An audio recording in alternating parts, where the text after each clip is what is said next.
Жадыра Сембай, Монголияда туған қазақ қызы. Жапония, Англия, Түркияда білім алған. 5 тіл біледі. Бизнес-леди.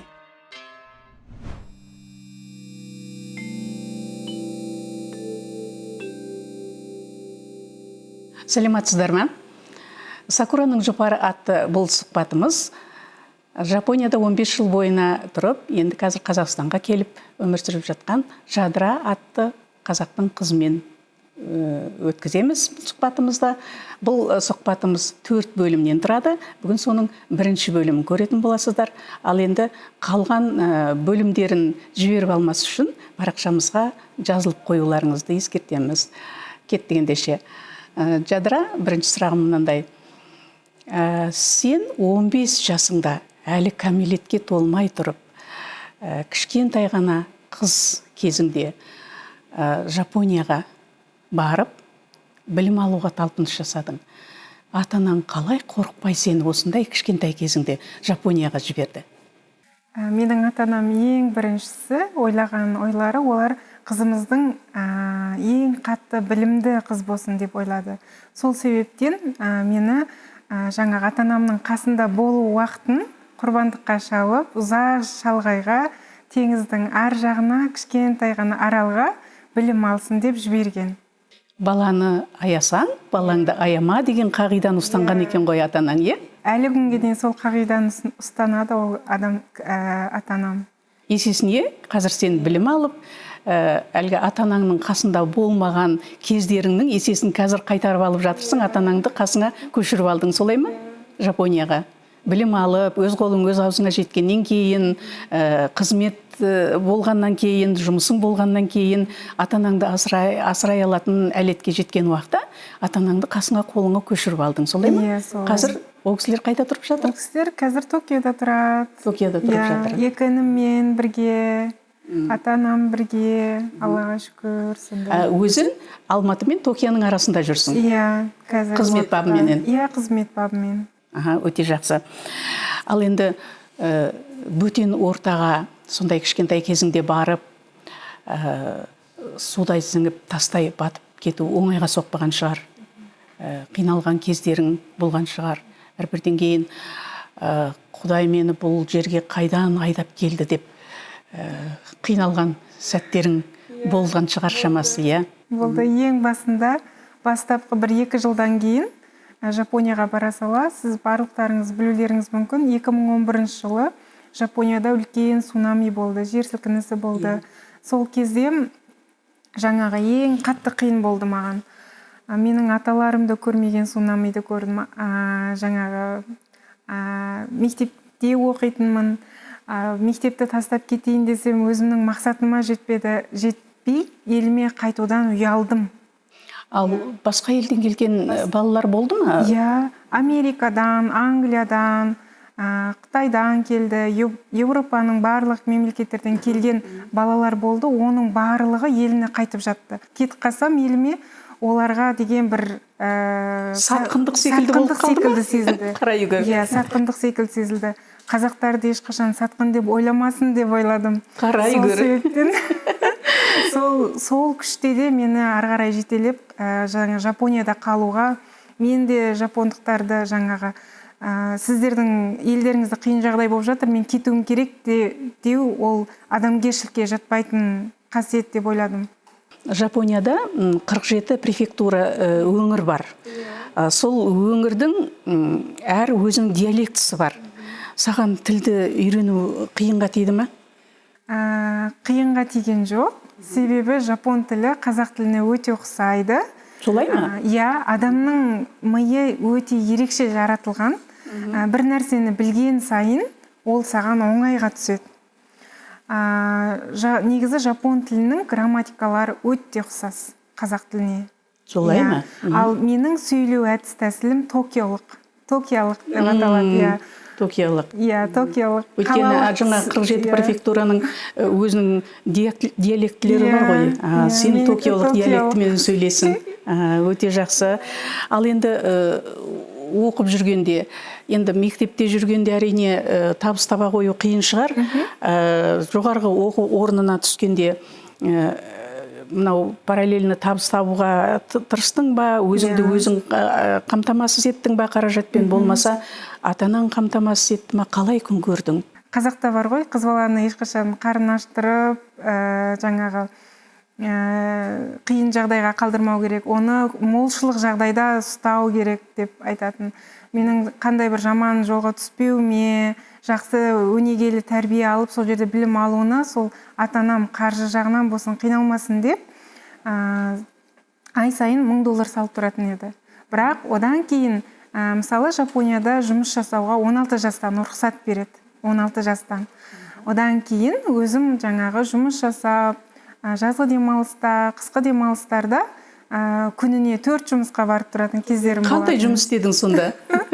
16 жастағы қыз қандай жұмыс істеуі мүмкін? Поштада жұмыс жасадым. Пошта тасыдың? Поштада. Хаттарды жөндейміз біз. Жаңағы пошта саласы Жапонияда өте қатты дамып кеткен. Uniqlo деген магазиндерде жұмыс жасадым. 24 сағаттық магазинде сонда сатушы болдың ба? Сатушы болдым, Бізде Жапонияда бір жұмысқа кірсе, оның басынан бастап тек жалғыз жұмысқан істемейсің, барлығын істеп шығасың.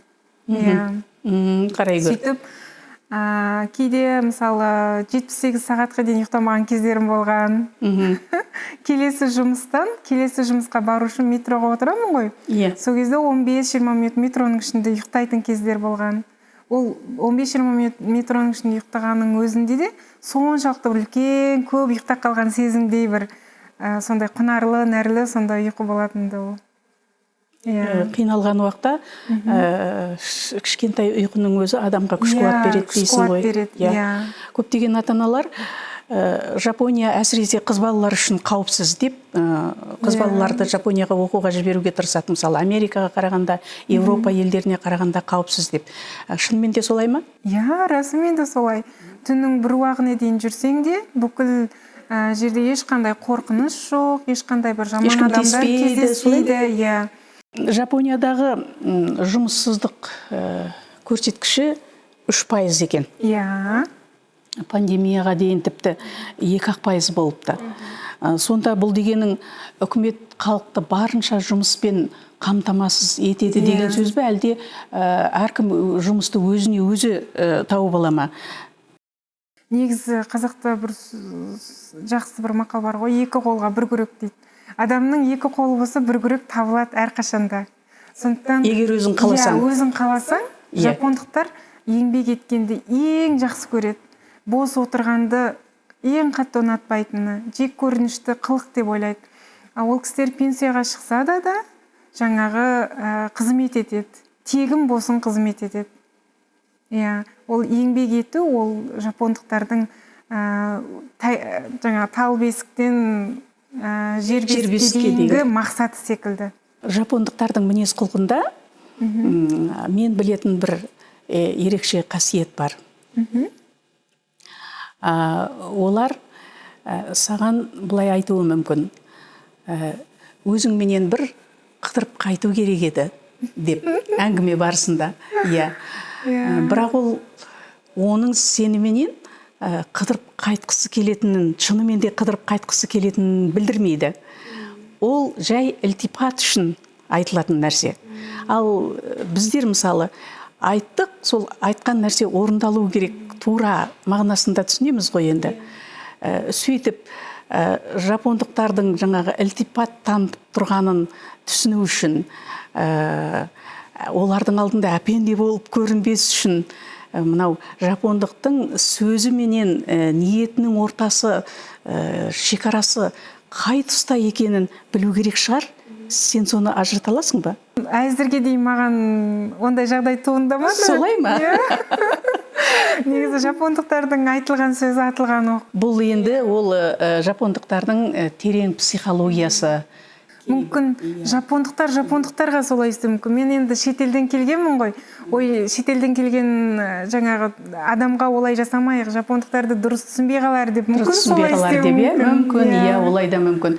Мысалы, бізде де бар ғой, бір үйге барған уақытта бір нәрсені, бір базарлықты ұстай барасың. Сол уақытта ана қабылдаған адам, ой, неге әуре болдыңыз деп жатады. Иә, ілтипат үшін. Ол енді оның анау сыйлығын қабылдағысы келмегендіктен емес, анаған көрсеткен ілтипат үшін неге әуре болдыңыз деп сөйтіп жатады. Бізде де бар ондай. Бұл енді біздің жаңағы терең психологиямыздағы жапондықтарменен ұқсастық жақтары болса керек, менің ойымша.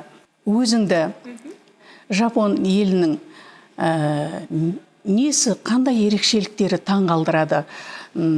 Архитектурасы ма, мәдениеті ма, өнері ма, салт дәстүрі ма, несі қатты таң қалдырады? Жапондықтардың негізі бізге көп ұқсастықтары бар. Мысалы, біздің бұрынғы ата-бабаларымыз өте білімді, өте дана, өте қажап адамдар болған ғой. Салт дәстүрді жақсы ұстанған, сондай адамдар болған. Қазір жапондықтар солай секілді сезіледі маған. Біз өзіміз сол құндылықтарымызды кішкене жойып алған секілдіміз да. Мен жапондықтармен кеңескенде, олармен бірге жұмыс жасағанда, сол бұрынғы біздің аталарымызды еске алам. Мысалы, Әлихан Бөкейханов атамыз осыдан бір ғасыр бұрын, 1933 жылдар шамасы болар. Сол кезде айтып кеткен, біз Жапониядан үйренейік, біз екінші Жапония болуымыз керек деп айтқан. Демек, Жапониядан үйренетін затымыз болғаны ғой, ол алашардақлар айтқан. Одан қала берсе, екі халықтың мәдениетіндегі, салтындағы кейбір ұқсастықтарға бола айтқаны болар енді. Сыпайылығы, зеттілігі, үлкенді құрметтеу, үлкеннің алдынан кесе-көлденең өтпеу, сөзді де жаңағы қарсы жанға қатты тимес үшін сондай жұмсақ танытып, иә. Тіпті қара, міне біз қазір жерде отырмыз. Біздің ата-бабаларымыз да жерге отырған ғой. Жерге отыруының өзі ұқсастық емес пе жапондарменен? Қазақта жақсы тағы бір сөз бар ғой. Үлкенге ізет, кішіге құрмет деген.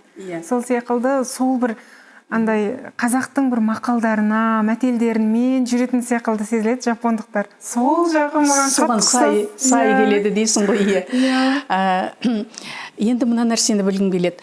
Бір қызығы, жапондықтар құжатқа қол қоюдың орнына мөр басады екен. Әр жапондықтың өзінің, немесе Жапонияда тұрған резиденттердің өзінің мөрі бар екен. Сенің де мөрің бар ма? Көруге бола ма? Ала келдің ба? Жоқ, менің де қол нем бар, мөрім бар. Солай ма? Ол әр адамда, Жапонияда тұратын әр адамда ондай қол таңба болады. Бізде мысалы нотариус па? Нотариус, да? Ол өте көп бар ғой. Бізде сол мөр, ол мемлекетке белгіленген, біз алған тапсырыс береміз, тапсырыс бергеннен кейін оны мемлекетке жібереміз. Мынау Жадыра деген қыздың, Жадыра осындай жыл туған, осындай қыздың мөрі деп. Ол мемлекетке жаңағы тізімде тұрады. Оны әрқашан мен сізге бір нәрсе менің атымнан жасап келші десем, мен қол жазамда, соның астына сол мөрді қоям. Ол заң жүзінде шынымен де Жадыра рұқсаттап тұр деген жаңа әртүрлі рұқсаттайтын қағаз. Енді ол қолайсыз емес пе? Үнемі мөрді қасыңда көтеріп жүруге тура келеді ғой, кейде үйде ұмытып кетуің мүмкін. Ешқандай қолайсыз емес. Ол кішкентай ғана зат, өте кішкентай. Неге ала келмедің мөріңді? Келесі жолы алып келейін. Жарайды, келістік. Жапонияда 15 жыл тұрдың. Сол 15 жылдың ішінде өзіңді Жапонияның тұрғын ретінде сезіне алдың ба? Мен білетін жапондардың бір қасиеті, оларда мысалы шанда біреулері болмаса, өте сирек шетелге барып оқиды, жұмыс істеуі де мүмкін, бірақ бәрі уақытша. Жапондар еш уақытта жаңағы өмір бойы бүкіл ғұмырын шетелде өткізбейді. Олар ойлайды, жаңағы шетелге барып білім алам, сол білімімді бірақ өз еліме келіп игілігін көрсетуім керек. Менің шетелден алған, жинаған тәжірибемнің игілігін тек қана өз елім көру керек деген патриоттық сезімде. Бұл патриоттық сезім оларда қатты дамыған. Сондықтан тіпті олардың ұғымында жоқ шетелге барып тұрып қалу, білім алып сол жерде жұмыс істеп тұрып қалу деген ұғым жоқ оларда. Олар үшін бөтен адам қашанда бөтен. Ол енді сен бөтенсің деп айтпағанменен, ол бәрібір оның бір кезде еліне кетеді деп тұрады. Сондай сезімде болып тұрады.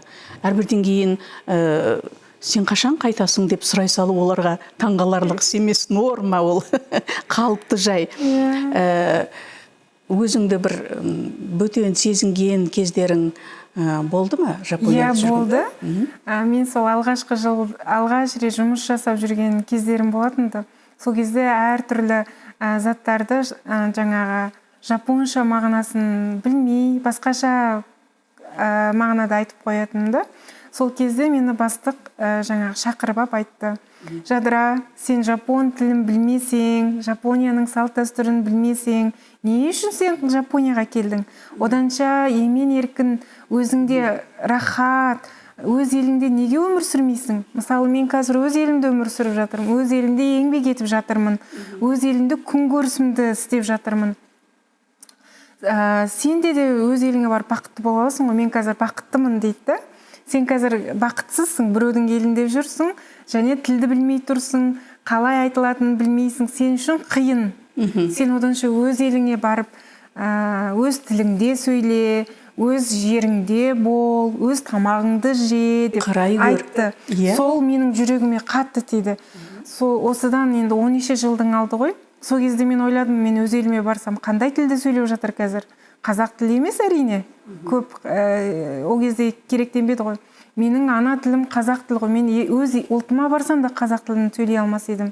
Енді қайтем мен, не істеймін деп ойлана келе, барлық күш қуатымды жинап, бәрібір де қанша қиыншылық болып тұрса да Жапонияда, сол жердің білімін алып, міндетті түрде елімді барып көркейтем деген менде ой болды. Мақсат болды. Сол менің жаңағы ең алғаш рет жұмыс жасаған жерімнің бастықтың айтқан маған сөзі. Мен сонда бір 2 ауыз сөзді басқаша қолданғанында мені кеп шақырып солай айтты. Ол енді ойланған адамға өте үлкен мән-мағына деп ойлаймын. Енді сенің қазір Қазақстанға келіп қызмет жасап жатуыңның өзі сол мақсатыңның орындалуы деп ұғуға болады ғой? Иә. Болады. Жапонияда жүрсем болады, мысалы, мықты жалақы, барлығы сервис жақсы, не істеймін десең де адамдар үшін қолайлық тудырған, жұмыссыздық жоқ, мысалы, иә. Бірақ та бәрібірде өзіңнің ұлтыңа жетер жоқ. Сен қанша қиыншылық көрсең де, әр адам өз ұлтында, өз жерінде қызмет етіп, табанет маңдай терімен сол жерден нан тауып, сол жердің көркеюіне ат салса, бізде де күндердің күнінде Жапония секілді ел боламыз. Ал барлығымыз бір шетелге тұрып, бір шетелде өмір сүрейік десек, қазақта жаңа қалатын адам қалмай қалады деп ойлаймын. Иә, сенің сондай керемет экономикасы, мәдениеті бәрі дамыған елден өзіңнің еліңе, қазір енді біз шыны керек жағдайымыз аса мәз емес қой, осындай өз еліңе келіп тұруды кейбіреулер түсінбей жатады. Бұл қыз қалай өзі сондай жерден қайтып келгені несі деп. Мен байқап отырсам, сенің сол 15 жылдың ішінде Жапонның патриотизмін, патриоттық сезімін, Жапонның ел сүйгіш, жер сүйгіш, отан сүйгіш қасиетін бойыңа жұқтырып алған сияқтысың. Жұқтырып алып, сондықтан да осы еліңе келіп, Жапонияда алған білімің мен тәжірибеңдің игілігін елім көрсін деп келіп жатқан сияқтысың, бірақ мұны біреу түсінсе, біреу түсінбейді. Келесі сұрағым. Жапонияда уақытша тұру құқын алу қиын ба? Және де азаматтық алу қалай жолға қойылған? Менің білуімше, тіпті Жапонияда туылған баланың өзі жапон азаматтығын алу үшін оның әкесі немесе шешесі жапондық болу керек. Соның өзінде ол бала 5 жыл Жапонияда тұру керек. Сонда ғана ол балаға азаматтық беріледі екен. Азаматтық алу қиын ба? Иә, өте қиын, өте қиын. азаматтығы болу үшін міндетті жапон тілін суызша сөйлеуің керек. Жапондықтарды жақсы білуің керек. Қарай гөр. Бізде де сондай ереже болса ғой, Қазақстан азаматын алу үшін қазақша судай сөйлеп тұруың керек деген. Жапон тілінен жаңағы әртүрлі 5 түрлі несі бар ғой, сатысы бар ғой. Иә, 5 сатысы бар. Соның біріншісіне дейін болуың керек деген әртүрлі бар. Магистратура бітіруің керек, немесе докторантура болуың керек. Ол адам жапондық азамат болатын болса, Жапонияға қандай үлес қоса алады, қандай ғылыми зерттеулермен айналысады, ол Жапонияға керекті адам ба, керексіз адам ба, сол туралы әртүрлі білім саласынан болсын бір дәрежеге жеткен болуыңыз керек. Жапонияның мәдениеті болсын білуіңіз керек. Не үшін тарихын білу керек шығар. Жапонияға келдің, сол туралы да жаңағы жақсылап анықтап, ол адамдардың көзін жеткізуің керек. Өте қиын, өте қиын, оңай емес. Иә, енді Жапондағы тұрып атқан халықтың ұлттың 95% жапондықтар ғой. Сондықтан оның арасына барып жаңағы сына тауып қағылу өте қиын шығар, оңай емес шығар бөтен ұлтқа. Керемет. Тағы қандай минустары менен плюстарын айтар едің? Негізі мен өзім кішкене кезімнен бастап әжемнің қолында өскем. Әжем айтатынды, жақсыдан үйрен, жаманнан жирен деп. Сондықтан маған жаңағы айттым ғой, өз еліме келіп қызмет еткім келеді, өз елімді көркейткім келеді. Ол үшін мен біреудің жамандығын көргеннен қарағанда жақсы заттарын өз бойыма қабылдауға тырыстым да. Жаманынан гөрі жақсысына көбірек көңіл аудардым дейсің ғой. Оның бір себебі осы 5-6 айдың алдында Жапониядан келген кезінде бір қазақтың жігіті маған қойған сұрағы мынандай болды. Өзім таң қалдым. 12 жылдан астам Жапонияда өмір сүрем, бірақ ол туралы мен білмейді екем. Бірақ Жапонияға бірде-бір бармаған адам ол туралы өте жақсы біліп отыр. Оның сұрағы мынандай болды. Жапонияда адамдар өз-өзін өлтіру көп дейді ғой дейді. Мен оны білмеппін. Расымды айтсам, солай ма? Иә, расымды айтсам, Жапонияда ондай көп дегенді өзім білмеппін да, естімеппін да, мүмкін мен ондай жаңалықтарға құмар болмағаннан да болар. Иә, сондай әсіресе мысалы ғылыми жаңалықтарға көп мән береді екен. Бір қызық сұрақ қояйын. Жапон халқы майда келеді ғой. Иә, бойы аласа, өздері өте жұқалтаң, сондай келеді. Олар егер оның қасында жаңағы метрода кетіп бара жатқан уақытта үлкен бір бойы еңгезердей жаңағы афроамерикандық қатарына отыра қалса, қорқады екен. Онымен қатар отырмауға тырысады екен. Жапонияда дискриминация бар ма? Негізі оның сыртына, ішіне көп қарай бермейді. Ол жағын байқамаппын. Жапонияда жүргенде қандай киім кисең де, сенің бойың ұзын ба, қысқа ма, ол ештеңені өзгертпейді. Өзгертетіні сенің басыңның ішіндегі ойлау қабілетің, білімің сол ғана өзгертеді. Жапондар әлемдегі ең ізетті халық болып саналады. Мәселен, үлкен сауда орындарының өзінде ең соңғы клиент қалғанға дейін ешбір кассир бола ма, тіпті еден жуушы бола ма, еш қайсысы кетпейді екен. Ең соңғы клиентті барлығы есіктің алдына шығып, екі қатар түзеп тұрып, жаңағы аригатосын айтып, келгеніңіз үшін рахмет, тағы да келіңіз деп, басын изеп, иіліп, қатар тұрып шығарып салады екен. Мұны менің өзімнің ұлым Жапонияға барған уақытта осыған куәгер болған екен. Керемет таң қалып айтып келді. Шынымен де сондай көрініс көп па Жапонияда? Өте, ол күн сайын болады. Күн сайын болады. Таңертең ең бірінші сол магазинге кірген адамды да барлығы тізіліп тұрып қарсы алып алады. Қарай гөрі. Ең соңғы клиенті тізіліп тұрып шығарып салады. Иә, тізіліп тұрып шығарып салады, тізіліп тұрып қарсы алады. Ең алғашқы клиенті де солай болады, ең соңғы клиенті де солай істейді. Олар жаңағы адамдармен адамдардың қарым қатынасын ең біріншіге қояды ғой. Ең бірінші жоспарға қояды. Ол адам қайтадан келсін, бізге магазиннен қайтадан сауда алсын, көңіл күймен жаңағы кетсін. Ол кісінің тапқан ақшасы, табан ет маңдай терімен тапқан ақшасын біздің магазинге келіп құйып жатыр. Біз неге ол кісіге рахмет айтпасқа? Солай ғой, дұрыс қой. Егер ол кісі ақша таппаған болса, біздің магазинде де ештеңе өтпесе де, сол сияқты ойлайды олар. Мысалы, Англияда біреудің қателігін көріп тұрса да көзіне шұқып айтпайды. Ол адамға көрсетілген сондай бір ізеттілік, ілтипат еш уақытта. А жапондарда қалай? Сенің мынауың дұрыс емес деген сөз айтылмайды. Көзіне шұқып айтпайды, бірақ айландырып әкеп кішкене түсіндіретіндер бар. Бәрібір түсіндіреді. Бәрібір түсіндіреді, бірақ оның түсіндіретін жолы өте енді нәзіктікпен түсіндіреді. Өйткені оны сен қазір түсіндірмесең, ол үлкен нәрсеге апару мүмкін. Үлкен жаңағы қиыншылықтарға тудыру мүмкін. Жапондар өзіне қолайсыз болса да, басқаға қолайсыздық туғызбауға тырысады екен. Өзінің қолайлы, өзінің жайлы жайын, жаңағы басқаның қолайлылығының алдында құрбан етіп жіберетін көрінеді. Соған байланысты қазақта жақсы сөз бар. Қандай сөз бар? Көптің қамын ойласаң, болар ісің оң болар дейді. Қарай көр. Көрдіңіз ба? Барлық жаңа жапондықтардың іс-әрекетінің барлығы біздің тұнып тұрған жаңағы мақал мәтеліміз, Абай атамыздың айтып кеткен қара сөздерінен барлығын қазір жапондықтар қолданып отыр. Мен соны оқып, біліп, мен айтамын жапондықтарға. Біздікін қолданып отырған ба, жоқ болмаса түп негізінің ұқсастығынан ба? Біздікін қолданып отыр деп айтар едім. Солай ма?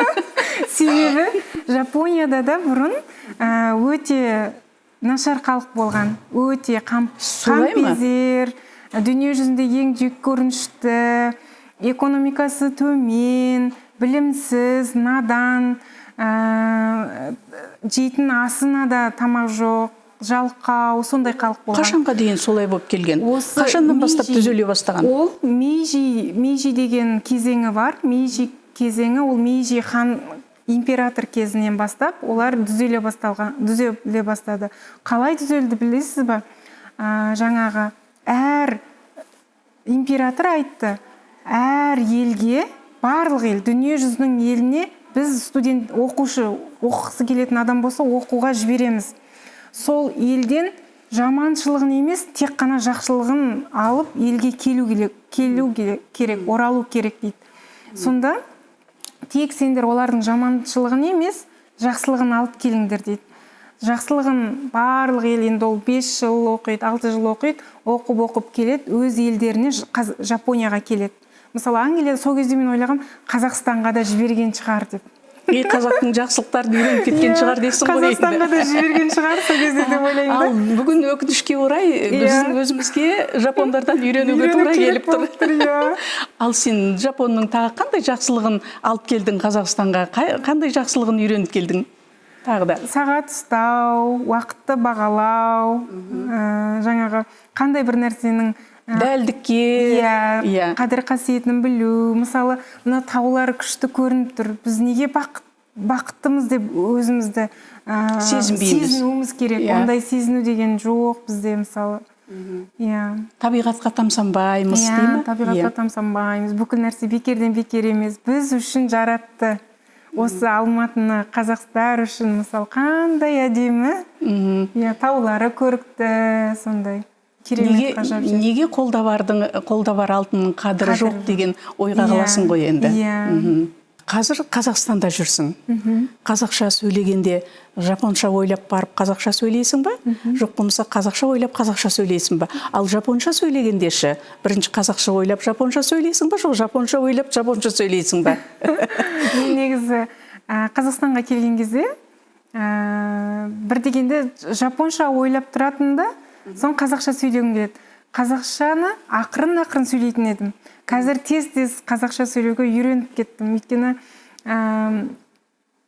қазақ тілін бірде бір жаңағы басқа тілді қоспай, таза, мәнерлеп сөйлегенді ұнатам. Біз бәрібір де солай істеуіміз керек. Әр қазақтың міндеті сондай болу керек. Жапония дегенде сакураның жұпары мұрныңа келетін шығар, иә? Иә. Ал Қазақстан дегенде қымыздың бұрқыраған иісіменен қазының, қартаның дәмі таңдайыңа келетін шығар. Бауырсақ. Сен үшін бауырсақ тағы бар, иә?